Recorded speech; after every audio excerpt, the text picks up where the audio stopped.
Welcome to Zen and the Art of Real Estate Investing. What if you could learn from experienced real estate investors, find out what got them to where they are now, get insight into their daily habits, and take these insights to inspire your own growth? Each week, Jonathan Green shares an in-depth look at the mindful approach to real estate investing. Jonathan is a real estate investor, advisor, and coach, as well as the founder of Streamlined Properties and the team leader of Streamlined Properties on Market, brokered by eXp Realty. Whether you are looking to start from scratch, get to the next level, or just a straightforward and honest approach to real estate investing, Jonathan seeks to provide a free mentorship program you can take with you anywhere. Now, here's Jonathan. We're back with another episode of Zen and the Art of Real Estate Investing. As always, I appreciate you being here, especially since this is episode 99 and we're only one away from 100. And when I started this podcast, 100 would have sounded like a lot to me. And now it's just a drop in the bucket because we're just going strong. Thanks to you. Before I get to my guest, I want to talk about just a couple things. 5-star reviews really help us. I know it's kind of a pain, and I know because I don't really like to do them that much, but I would really appreciate it if you enjoy the podcast and you think it adds value in the real estate investing space. Do me a favor, wherever you listen to podcasts, click that 5th star, write a little review. I read them all. That would be great. As always, share it with a friend. That is what really helps your friends get on the bandwagon with you. This week, we have Aaron Letzeiser. He founded a company called Obie. He's going to talk to you about insuring yourself and your real estate investments. But I just want to let you know something. When I have guests on that have services, businesses, or products, I always look to see if they've also been involved in investing. And Aaron has. He's going to tell you the story. Let's go.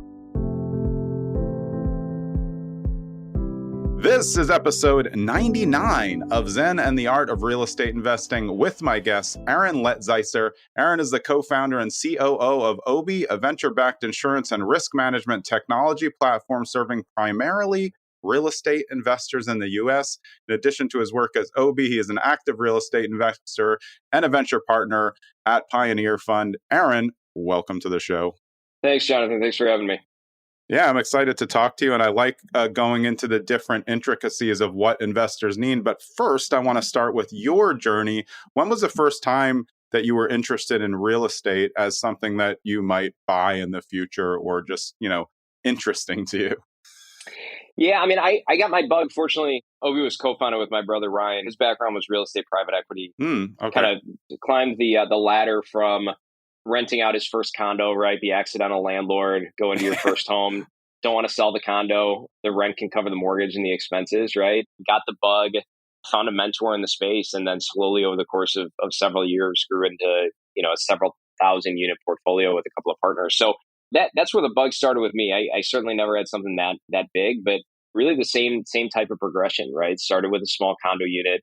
Yeah. Good area, a place that, I had lived in and put some investments into. And yeah, where was that first investment? The first one was in Chicago, actually, where it's still located today. We still have a small portfolio, even though Obie takes up most of my time. Yeah, around primarily the Midwest, although we've got some stuff in Charlotte, North Carolina as well. Big fan of the Carolinas and where that market's going. But yeah, I mean, got the same bug, right? Like something that was small and easily manageable. Condos, as long as the HOA is not too bad, right? You don't have the sneaky special assessment can be a good way of people dipping your toes into the water, right? Like understanding the challenges without needing to also go mow the lawn. Yeah, I agree. I've always said that condos are like a great first investment. They're safe. And like you said, if you can find one where the seller's in trouble and they're going to pay out a special assessment, you can get also a price reduction. Like you can be in really good shape and you're not going to have to replace the roof. Yeah. Oh my God, I know.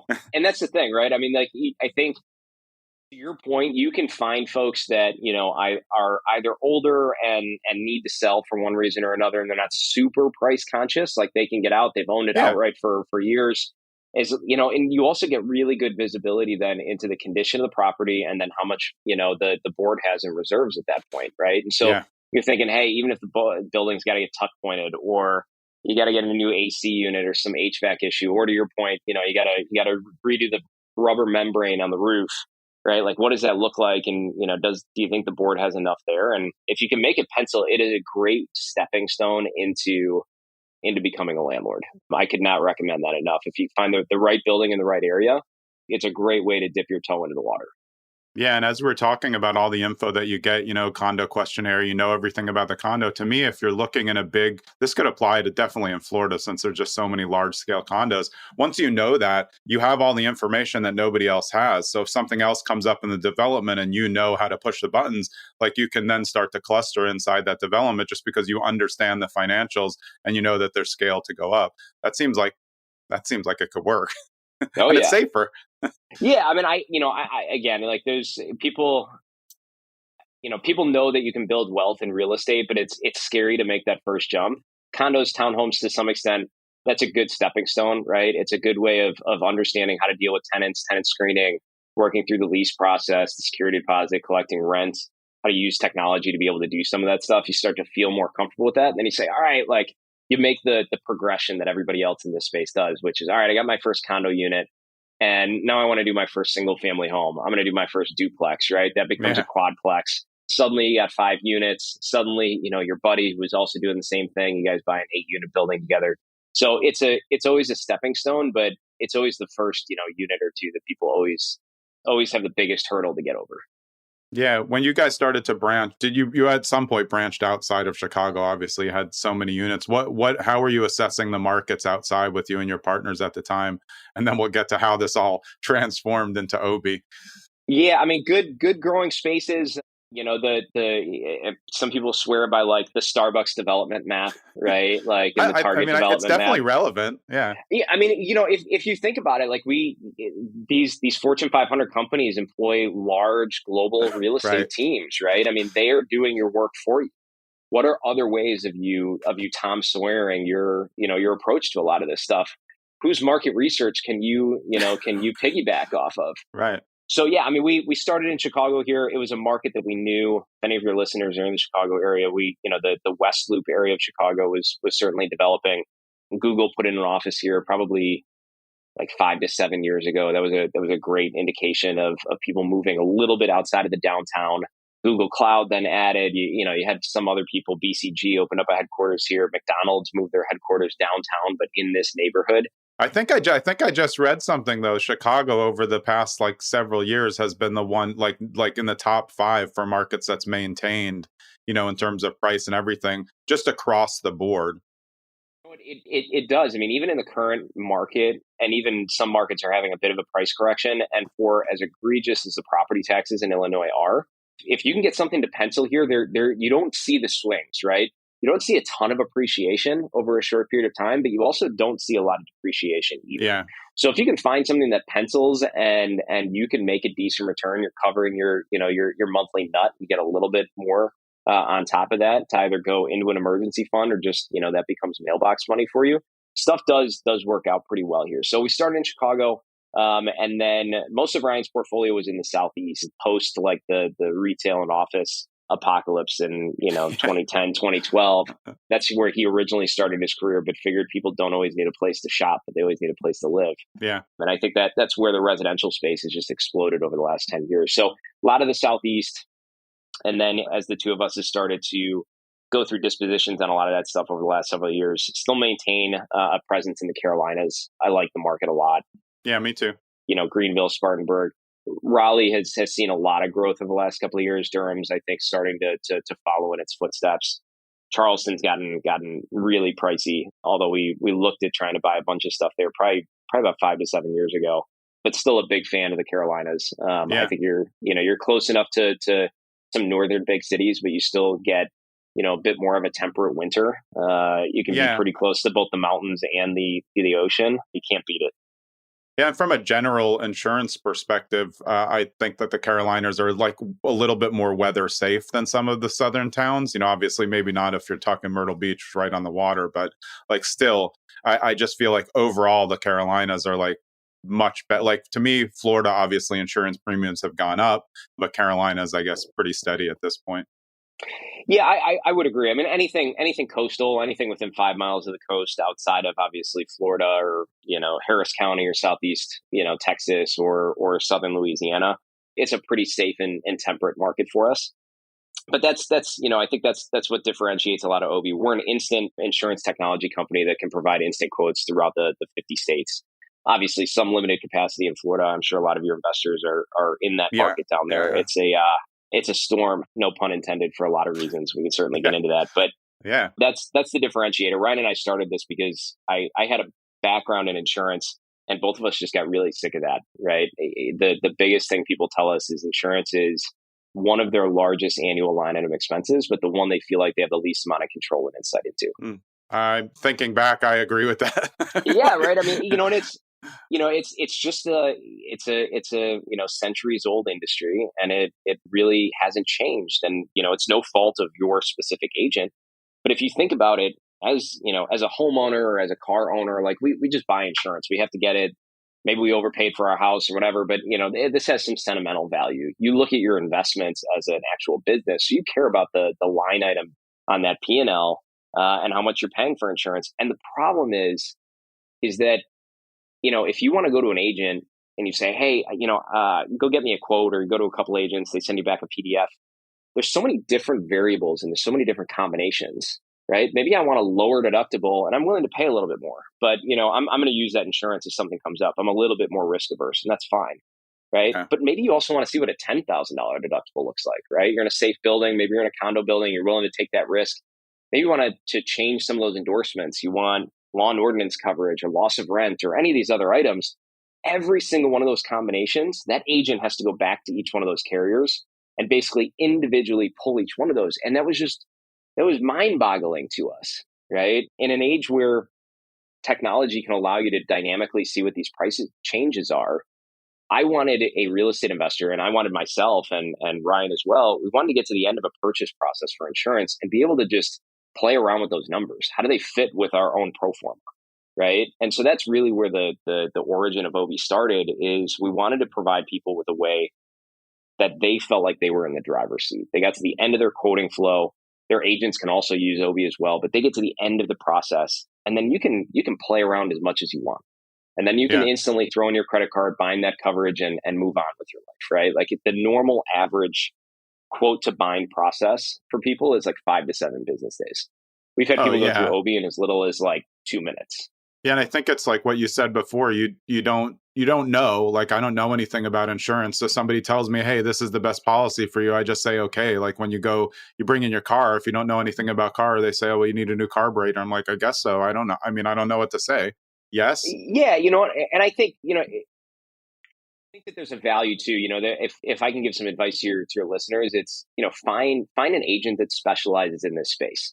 And there's nothing wrong with folks that are more your generalist insurance agents that do a lot of home and auto, your personal line stuff, right? Like they do some landlord policies when they can just kind of tack it on and upsell it. And I say that with love. I'm an agent myself, but you want to find people that know this space because they understand, the way that the price and the different combinations and the different coverages and the impact of having a claim will have on you as an investor, right? Yeah. If you have a lot of properties, what does that look like on a cap rate basis, right? If I can save you even $1,000 a year, at a 5.5, 6 cap, I just added 20,000 in portfolio value, right? On pro forma if you're looking to sell. And so you want to find an agent that has that type of mentality because then they understand the types of coverages that are important to you. I don't doubt that your agent got you a good policy, but maybe you might have wanted a $5,000 deductible, right? Does the cost savings make sense for you, especially as rents might stagnate here or potentially even go down?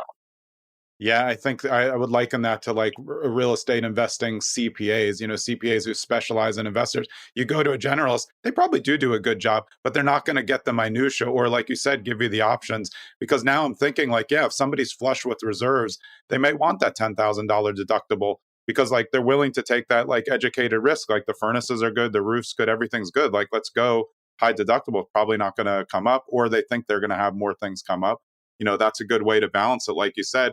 And also, like you said, if you're looking to sell, you're not trying to like hide it. You're just trying to create an insurance value that looks good going forward, still relevant, similar coverage. You can just slide the things around. Yeah, I think that's really smart. So it was from your guys' own frustration that you decided like, hey, let's create something.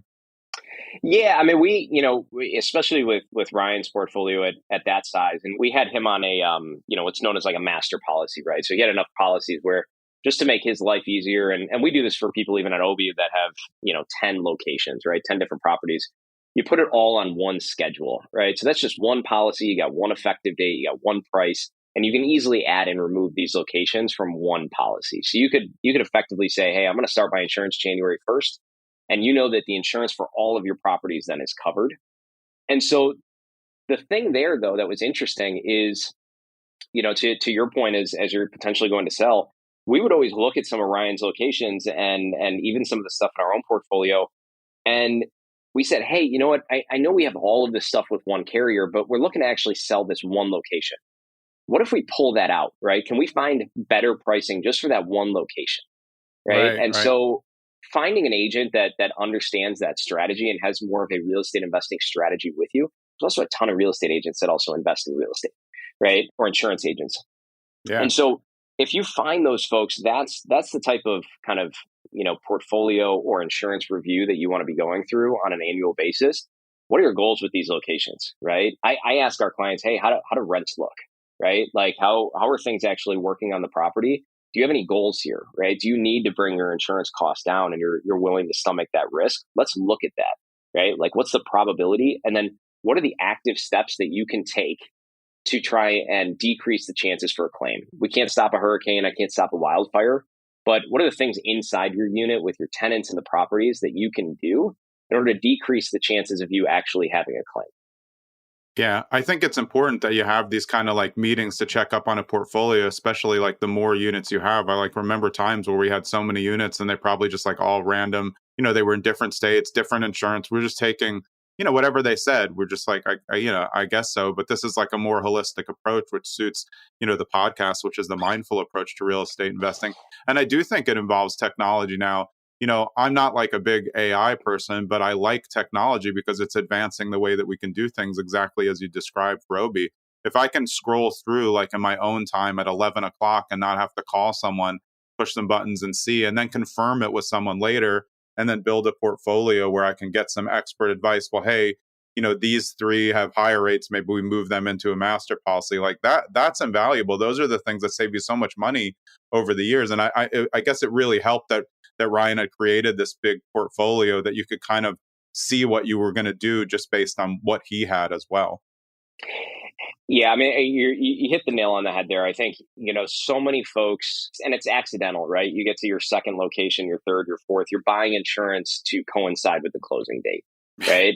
Exactly. But 3, 4, 5 years in, Jonathan, like you're sitting there and you're like, wow, I got like 12 insurance renewals spread out across a ton of different months. Some of these are with carriers that don't like set up auto pay. Some of these I got to like send a check in.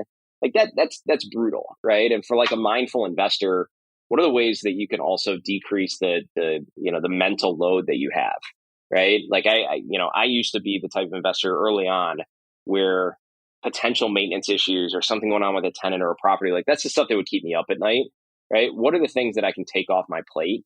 One of those is, hey, what can I schedule, right? What kind of technology can I use to automate the leasing process? What insurance technology can I use? And to your point, we wanted to build something where you could sit on your couch on a Saturday morning and buy insurance, feel really good about it, while also not having to necessarily talk to anybody.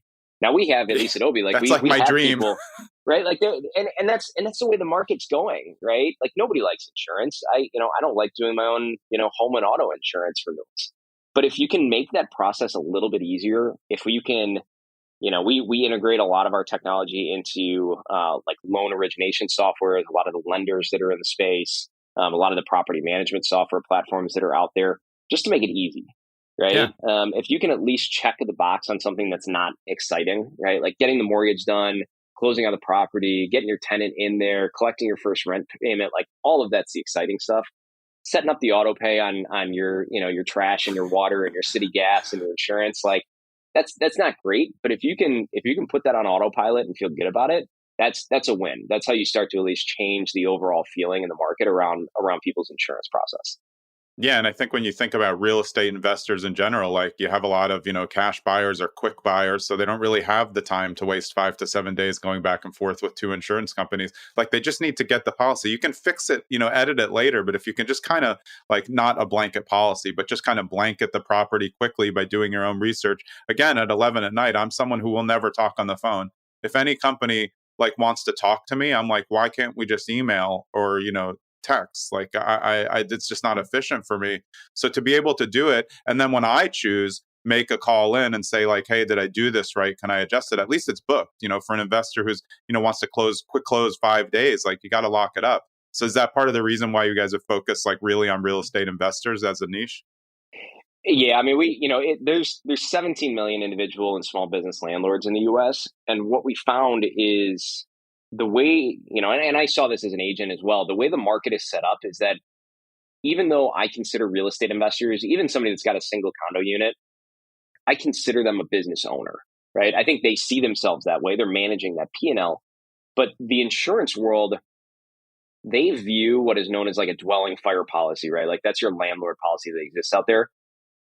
It's really just a watered down version of a homeowner's policy, right? And they bucket it in that personal lines world. They want their agents and their carriers to sell you the home and auto and the life and the umbrella.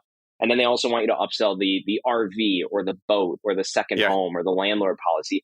So it never got a lot of love. And, we felt like with the explosion of people looking towards real estate as an alternative to the public equities market, there really needed to be an insurance product that would align itself with the way the market was going. To your point, you don't want to talk to anybody on the phone.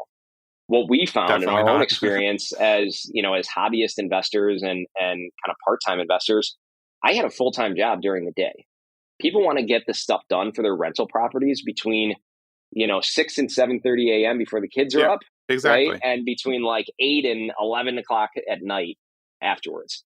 How can we support that process? Because your typical agent isn't there for a phone call or to be doing that work. You're waiting until the next day. And again, we offer our technology now and our insurance products to independent agents so they can do the same thing, right? They can send you a link so you can go through that process. We still credit it to them. They still service the policy going forward for you. Yeah. But you can still sit there again, 11 o'clock on a Saturday night and do the insurance for all your properties.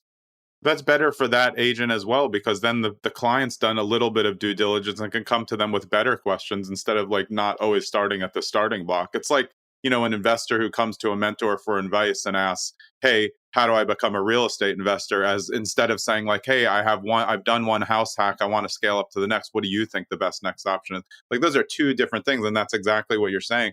Like for an insurance agent, you can service more clients if you give them a little bit to play around with first. Like you said, I only do that business stuff after because I'm working all day, 8 o'clock. Then I'm in my personal like, oh, look, there's bills to pay. There's things to look at here. I think that's really smart. And so you design the technology in that way to give as much kind of leverage to, I guess, a lay person as possible.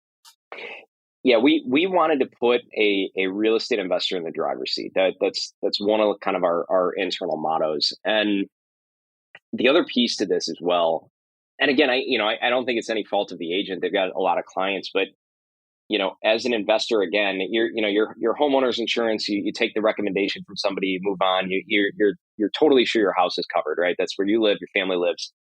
But for the property, like you want to understand your replacement cost, right? You want to understand some of the coverages that exist there. It is much easier going through a digital process for me to bring your attention to some of those coverages, right? And then allow you to make that decision at the end of the day. We see a lot of investors that, in urban areas have properties that are probably pre, 1940, 1950, right?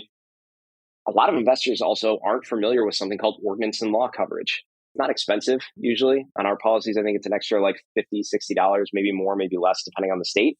But that basically means that in the event of a loss, if your property was not up to code in some way, you were grandfathered in, when you rebuild that property, it's going to have to be to code, right? Which means that there's going to be an added expense that you didn't actually realize.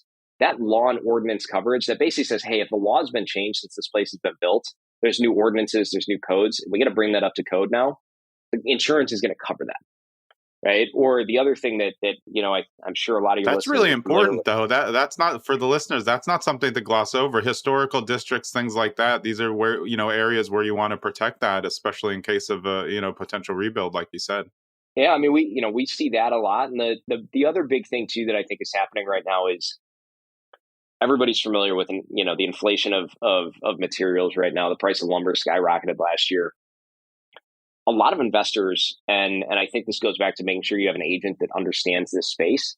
A lot of investors haven't revisited the limits on their insurance and the replacement cost of their property since probably when they bought it. Yeah, Right? That agent's taking the renewal every year. They're sending it over to you. You say it looks good, they're going to move on. They don't know about your property. You know what it's going to take to rebuild your property better than most. But we see clients that sometimes come to us and say, "Hey, I'm still at $65 a square foot, $70 a square foot." And I'm like, "Hey, man, like you're going to be able to rebuild maybe a story and a half of your right. property, right?" And when that happens, and unfortunately, people don't see this until you have a total loss. But the bank, right, who has an interest in your property and the mortgage holder, they're just going to say, "Hey, insurance company, just cut me a check for my portion, right? I'm not going to be here to help rebuild the place, right?" And so, like, you're left with a dirt or potentially a burned out building. We've unfortunately seen this happen. And not only do you not have enough to rebuild the entire property, but the lender also just took their share. So now you got like this piece of land and then just maybe, 10, 20, 30, 50, $100,000 and that's it. And to replace the place is going to cost you $300,000-$400,000. And so what do Yeah. you do? Right. And so that's the other big piece too. And, another piece of advice I always give people is, take your property coverage and divide it by your square footage every year. If you don't look at any other number on that piece of paper, make sure that you're at, 110, 120, $130 at least a square foot. And then from there, make that determination for yourself on the condition of your property. Do you need that to be more in order to be made whole? Yeah, I think like it's just something like obviously I've had a lot of properties in my life, all of them have been insured, but like I never actually think they're going to burn down or like but now like weather is different now. It's not, I mean, I went through a lot of hurricanes as a kid out in Long Island, but like we just never thought our houses were going to like, fall down or burn down. But like when it happens, if you're not prepared, like what you were just saying, like you could be in like a huge double loss because not only have you lost your residence or investment property, but like you didn't plan property for what that rebuild cost is going to be. It's all different. I think these are things that, again, it's great to bring light to. And one other thing that I thought of, like, I think for real estate investors who are savvy and they have a bunch of properties, this platform makes it so much easier. They already know exactly. They can match the policy like what they had on another multifamily in the town. They can say, oh, that's what's working. They can just go in, plug in the same parameters, get the same policy, and it's much easier to do it that way if once they've figured it out. Yeah, it's all about what the investor is comfortable with, right? And to your point, we have some folks that they're okay with taking that risk Yeah. because they might have enough properties, right? They feel like they're spreading that risk across a portfolio and the savings that they're going to get putting 5, 10, 15, 20 properties at a $10,000 deductible, that makes sense, right? What they're saving is going to help rebuild the roof on one of these properties. So it really becomes what that comfort level is. And then I think on the back end, the people that have a bad experience with insurance, it always comes down to that claim, right? And I think the biggest challenge to that and the biggest disservice the market does to themselves is if that investor doesn't feel totally bought in and understood on the coverage that they have, then it always becomes such a shock when something gets declined, right? Yeah. The adjuster comes out and says, "Hey, this isn't covered." And we wanted to build an experience where you made that decision one way or the other. You want to decide, hey, I want a little bit more replacement cost. I want less. I want to add this coverage or this endorsement. I want less. I want to add that law and ordinance or I don't. And then when that claim inevitably happens, whether it's big or small, like you made that decision. You said, hey, I got a building built in 1890 and I didn't want the law and ordinance coverage. And now, yeah, like I'm out. And that's unfortunate. That's awful. But like Yeah. you at least feel empowered to have made that decision yourself. Yeah, and that goes back to what we were saying before. It's kind of an old school business still. So you go and like, the insurance broker just tells you what to do and you accept it instead of like investigating a little more, especially as we were saying, like you're scaling out a portfolio, you're trying to balance the portfolio together. what makes sense as an overarching theme of the insurance, which properties are more vulnerable to potential, things happening versus ones that are like really stable, no weather issue areas. Yeah, that's it. I think it's a really smart thing for people to think about. Hey, it's Jonathan, just taking a brief break from this episode to talk to you about Royal Legal Solutions. I had Scott Royal Smith on episode 92 of the podcast. You can go back and check that one out after you finish this episode. And he opened my eyes to how much protection I was losing every year that I didn't activate, build a team, and protect my assets. You can get information about Royal Legal Solutions by using my link at bit.ly/ZenRoyal. And bit.ly is bit.ly/ZenRoyal. You'll find a lot there. You'll find a 30-minute video to watch with Scott. And I can guarantee you what you hear on the podcast is exactly what you're going to hear in that video. So give it a try. I'm down the rabbit hole right with you. Let's get back to the show. For investors, though, new, experience, are there areas in the insurance field where you see that they're not covering themselves properly, or other things like this ordinance one that you told us about that might be of use to them? That's something they probably didn't think about if they're just doing traditional, Bob Smith insurance, get me a policy, close the deal. Yeah, I would say the four biggest items. One is the replacement cost, right? That's your biggest item. Your second one are really kind of two specific coverage areas. One is that ordinance and law coverage. You're going to have to make the best guess based on you knowing your property and the year it was built about whether or not you think that that's something that you want to add on. But certainly a consideration you want to take. The other one is water backup that we see clients come to us a lot. That huge now, I think. Yeah, I mean they didn't buy it, they didn't add it on, but I mean, listen, I've had plenty of tenants that are calling me because, the toilet's backed up, something else is backed up. Again, it's a very cost effective, $50, $60, $70, $80 a year to usually add that on. That's good peace of mind, because that's another item where the tenant can potentially do something that is going to end up causing that. The fourth one is your loss of rent coverage. Also very, very inexpensive usually. But this is the one where, in the event the worst happens, let's make sure that you have enough coverage to rebuild the property.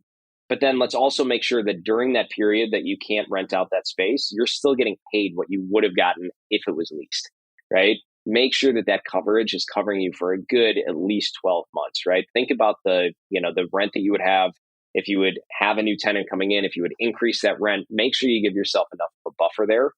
So that way construction has enough time to actually get through that entire process and you're covered. You're not out, because you're going to be paying that mortgage, regardless of what's happening. Yeah. So those are the four items. And then I would say there's two things on good ways of mitigating issues, right, that can pop up inside of a unit, especially with tenants, right? Tenants are never going to care about the property the way that you do. So the first thing that we always recommend people look at, it's novel and it's pretty simple, but there's these things, they're called fire stops. We've seen them be very, very effective. They look like a hockey puck. They're magnetic. They sit right above your stove. The magnet, they stick right onto the hood or the bottom of your microwave. In the event that there's a fire on your stove or your cooktop, if it gets hot enough, that puck will actually just disperse a white powder that's going to immediately distinguish that fire. We have seen that be really, really effective. I know that there's landlords out there that have bought like fire blankets, right? And they put them underneath the sink and something else. Yeah. You're hoping that tenant doesn't just run out of the building, right? See the fire and leave. Yeah, and hard to blame them. I mean, what totally, are you supposed to right? do?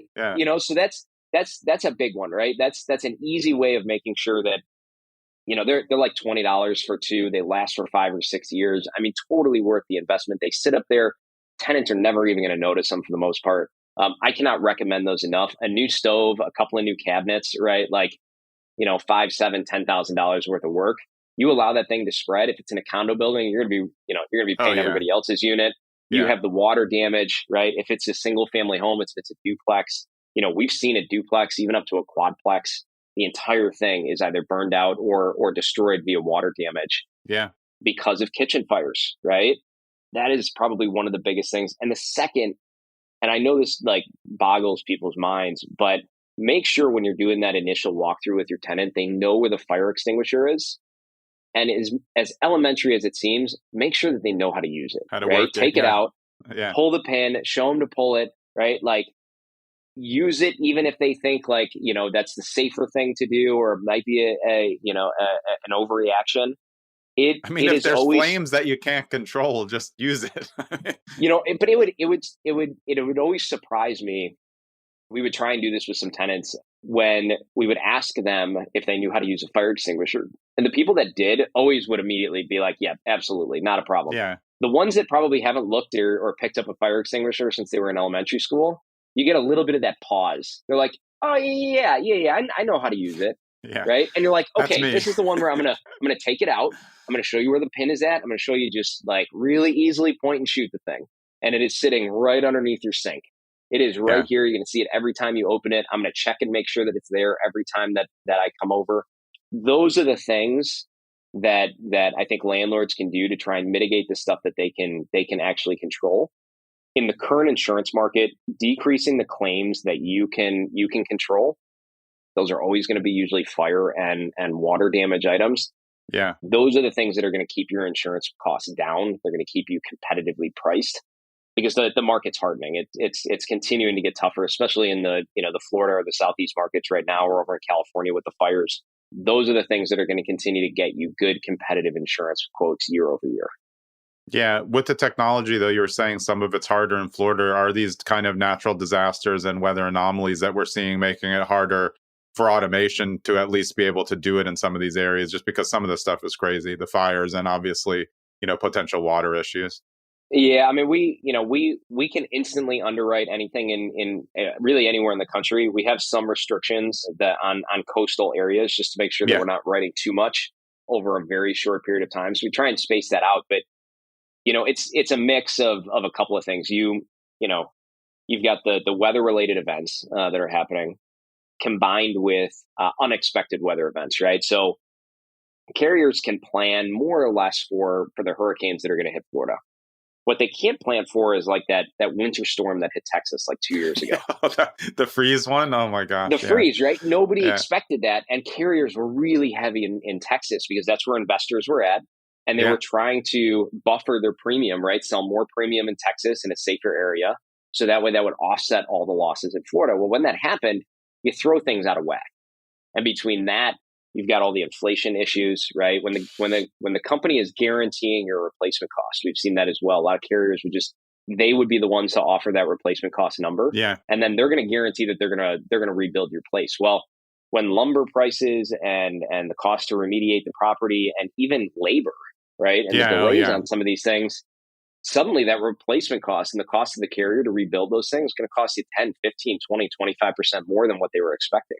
Yeah. And so when you combine all of those things together, that's where you started to see a lot of these carriers start to just pull out of Florida, pull out of Louisiana, pull out of Southeast Texas, pull out of California, and really just try and regroup themselves in really safer areas. And unfortunately, the customer, the end consumer, is the one that gets impacted by that the most.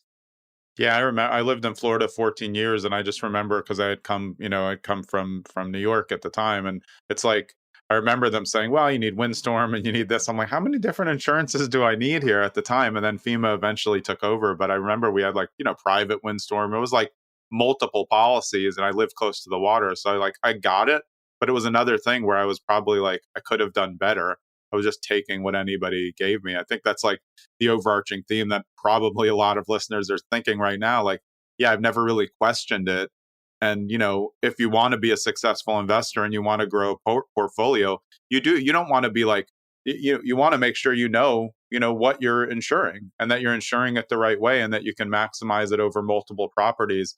I really think one of the most important things that you said is that ability to slide the deductible, because that's what people do with medical insurance too, based on their health, what they think they need and based on, risk factors. And when you can do that with real estate over multiple properties, I think that really helps you, adjust the cost across the board. Yeah. I mean, even in Florida, what's interesting is you need to be able to recognize the properties that you have. And so much of that is based on where that property is located, the additional coverages that you're at. And I think the biggest, piece of advice that I can give, primarily for people in the, in the Southeast right now, but really across the rest of the country. And it doesn't matter if you're, you've got that condo unit or, you've got a 200 unit apartment complex, double check the numbers that are in the pro forma or the P&L that you're getting before you purchase that property. Just because the previous owner was paying $1,200, a year in insurance in Florida, doesn't mean that now in the next upcoming cycle, it's not going to be $3,000 or $4,000, right? That can completely destroy your model. And we've seen this a ton over the course of the last year. And I don't think it's, we see this a lot with a lot of our apartment clients as well. They're buying a property from, a Greystar, right? Or they're buying it from Invitation Homes or Starwood, right? All of that stuff is pooled, right? They're getting best of industry pricing. And for the last several years, that hasn't mattered, right? Rents are going up. People have the cash to be able to renovate these properties, turn them over, move a C to a B in an A area, right? Like do the really good stuff that you want to do. But they didn't double check what the insurance costs are going to be. They didn't consider what and how that insurance was set up with the previous owner. And so you go hard on cash, you get into an LOI, you put down that offer gets accepted. Suddenly you find out that the insurance is 3 times as much as you thought it was going to be. Oh, yeah. What do you do? So that's the other big piece. And that's something that technology can also start to support. Most of your agents and most carriers, right? Like they don't want to be giving you estimates, right? Oh, I'm looking at this property. I might want to buy it. What's the insurance going to cost me? Well, they're going to be like, hey buddy, tell me when you're under contract and then we can talk, right? Because it's a lot of work. Yeah. But if you combine that with technology, that's one of the big pieces of things that we do at Obie is people can go through and understand what their insurance costs are going to be. If they're buying larger properties or larger apartment buildings or something outside of the SFR space, as you get into that LOI process, we can give a really good estimate that's usually within, 5% plus or minus of where it's actually going to land at close. That's the other peace of mind that you want. You want to be able to look for and be able to check off mentally to know that, hey, this pencils out. I didn't just get the Disneyland version of the offering memorandum or the listing agent's word for it that the insurance costs were going to be X or Y. Yeah. Is there a way now with technology to track the prior claims on a property? Because we just saw that come up for the first time where it was just somebody who he was on a fixed income. So he's making a lot of claims and we're purchasing the house. And it's like, it was very hard to insure because there were multiple claims that actually weren't a big deal, but they were, Yeah. I mean, there are, there's something that's out there called a clue report. Right. Yeah. Yeah. Some carriers like really do report into that. Some don't. It really depends. We see it fairly common in like your condo units or your single family detached homes, because again, it really moves through that personal lines insurance world. Right. It's very similar to if you're buying a car, right? The claim or the Carfax effectively, right, of what's happened on that property or that car. You're going to get the same thing on the property. It's not usually available to the end consumer, but that is an interesting thought, right? Of being able to see what those claims might have been, because you're going to get the brunt of that. Everybody's going to see that. It doesn't matter that it's a new owner. Any carrier is going to look at that and say, wow, like they had a wind claim and a fire claim and a water claim. And right. And that, that homeowner is just going to claim everything. Why not? Right. Yeah. Like they, and they're selling the property. They don't care, so that is an important and an interesting feature, that people could look at implementing. Yeah. So Aaron, if for somebody who has a larger portfolio, let's just say for, example, 10 units or more, what's the best, and they're spread out on insurance, like we said before, probably multiple agents, multiple states. What's the best advice that you could give them to try to figure out how to make that a little bit more cooperative and understandable to them? The biggest thing is find an agent that has exclusive real estate investor programs where you can schedule all of your locations together. So again, that's going to be one master policy. It's going to be the same terms across every single property. And then you're going to schedule those locations on, meaning each location is going to have its own coverage limits. You can, add lawn ordinance coverage or water backup to these 5 and not on these others, but it's still on one same document. Yeah. Right. And so you get to the end of the document, it says for these locations, these sections apply. For these, it doesn't. But you have the same effective date, same expiration date. You have one bill that comes through these things. You can split them up if you want to. In and of itself, that's magic. It's just, nobody, even the carriers, I don't know why more don't do this. And, it's one of the reasons we built it at Obie. I don't want to deal with collecting 12 checks from you either. I don't want to deal with collecting 12 different escrow checks, because then I gotta chase down the escrow and the title companies to actually pay your bill for me. It just, again, it makes it very easy to be able to do that. And your pricing is going to get better as well. Yeah. We see a lot of these carriers in our specific program where we're able to schedule and do master policies pretty easily for people. I like that you've got properties spread out across a geography, right? Because then I know then that if the tornado rips through this build to rent community and I have all 200 properties, right? Like that's a problem. Yeah. But if you get a couple of stuff over here in Florida, you got some stuff in Texas, you got stuff in Carolinas, you get stuff outside of Nashville, maybe something in Ohio, right? That's great. I love it. And there's no pricing on earth then that is going to beat scheduled pricing, because you are spreading the risk. And that makes it a lot more comfortable for an insurance provider to say, hey, I'm okay with you paying less, because then I'm spreading my overall risk as well. Right. Like you said, you can't lose them all in one shot. I mean, I think that's huge. Correct. Yeah. Awesome. All right. Aaron, is the best place for people to get in touch with you and find out about Obie? It's at Obie, that's OBIE insurance.com. You got it. Yeah, and they can just log in there and start to play around, right? Figure out the rates. I was on there. It's very tech friendly. And I think one thing that I want to say that's important is, obviously, like, each year technology becomes more prevalent. That means the people that are growing up in that era are much better at it. So, like, sure, maybe somebody who's, doesn't use computers as much and maybe is still on Facebook might have a problem, doing something that's this technologically easy. But for who's coming in to getting, home insurance and these things, it's going to be people who are more tech friendly. So this is really feeding into what we said before, like, hey, I want to do it at 8 o'clock or 11 o'clock, or someone who works overnights wants to do it at a different time, So yeah, I really think it's helping. And these are great ways to use technology, where, as I see some out there that I'm not that big a fan of, just in terms of like technological quote advancements, this is helpful to everybody. Yeah. I mean, I couldn't agree more. That's the ethos here. So you hit the nail on the head. If anybody has questions or is looking to get a quote, they can go to obieinsurance.com. People can email me directly. It's Aaron@obieinsurance.com. If you got properties, you got questions, you got larger portfolios, I'm happy to connect you with some experts internally here and help you out. Yeah. Awesome. This was really like a great insurance overview, I think, for people. And we love to grab these areas where I think, like, investors just, haven't really thought about it too hard because it's easy. So I really appreciate your time. Glad we got connected, and I look forward to staying in touch. Thanks, Jonathan. All right. That was Aaron Letzeiser. I'm Jonathan Green. We'll see you next episode. I hope you enjoyed that episode of Zen and the Art of Real Estate Investing with me, Jonathan Green. And I just want to remind you, and this is always an uncomfortable part, I don't want you to think that I'm begging for you to like, subscribe, follow, do whatever you have to do for the podcast, leave a 5-star review. But if you like the podcast and you think it adds value in the real estate investing sphere, then just do me a personal favor. Like the podcast, follow it, share it when you can with your friends, and be so kind as to write a 5-star review if you believe it deserves a 5-star review up against what else is out there. I would really appreciate it, and I hope you keep listening.